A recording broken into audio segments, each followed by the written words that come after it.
Selama ini, dalam pembelajaran, saya hanya mengajarkan peserta didik saya agar paham dengan materi pelajaran yang saya berikan, serta dapat menyelesaikan semua tugas yang saya berikan. Ketercapaian pembelajaran tersebut hanya dengan untuk memperoleh nilai yang bagus. Jika peserta didik mendapat nilai yang bagus, maka berhasillah pembelajaran tersebut. Namun sebaliknya, jika siswa tersebut mendapat nilai yang buruk, maka guru dan murid telah gagal. Padahal mungkin saja anak didik kita tersebut tidak meminati bidang pelajaran tertentu. Pada saat itu kita sering mengabaikan mereka, bahkan menjustis mereka dengan label siswa bodoh. Ini sungguh sangat disayangkan sekali terjadi. Dulu saya beranggapan bahwa guru hanya bertugas untuk mentransfer pengetahuan dan keterampilan. Saya tidak memahami dan meletakkan kebutuhan anak untuk kenyamanan belajar mereka dengan kemerdekaan belajar mereka. Bagi saya, jika mereka mengikuti seluruh perintah dan tata tertib dalam kegiatan pembelajaran, itu merupakan suatu keberhasilan. Pada saat itu, saya percaya bahwa pendidikan dan pembelajaran dengan menggunakan pendekatan pemberian materi, tugas, dan sanksi merupakan metode yang paling efektif. Memberikan PR yang banyak sudah menjadi kebiasaan bagi saya. Saya tidak mau tahu apakah mereka jenuh atau tidak. Saya juga sering mengeluh karena ada sebagian anak yang tidak mengumpulkan tugas dan PR. Anak sulit diatur. Anak tidak dapat menyelesaikan tugas tepat waktu. Saat itulah kadang muncul hukuman guru yang malah nantinya membuat anak tersebut jauh dengan kita.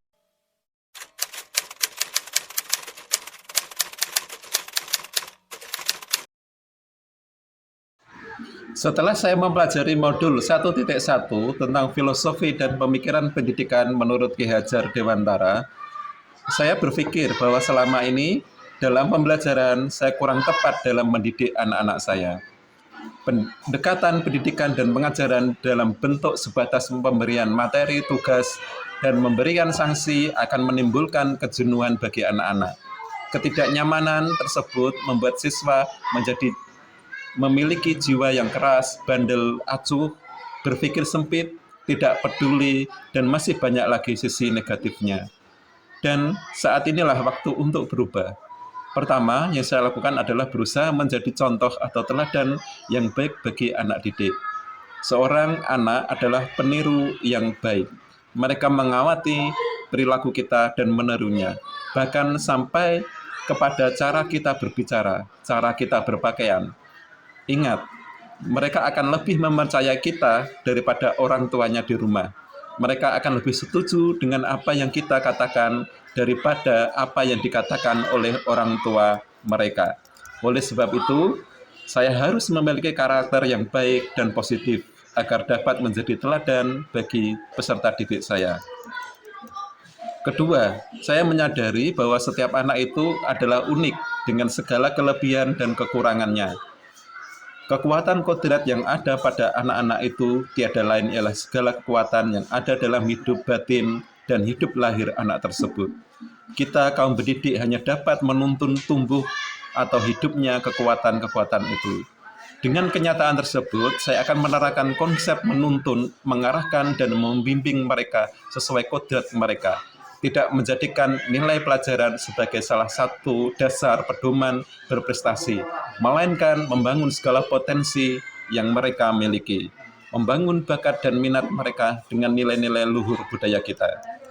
Ketiga, saya akan berusaha menjadi penyujuk dan penyemangat bagi mereka, dapat mengayomi mereka setiap saat, baik dalam keadaan senang maupun susah. Tidak menerapkan sanksi atau hukuman yang keras kepada peserta didik, karena hal tersebut akan memberikan pengaruh buruk bagi anak didik kita.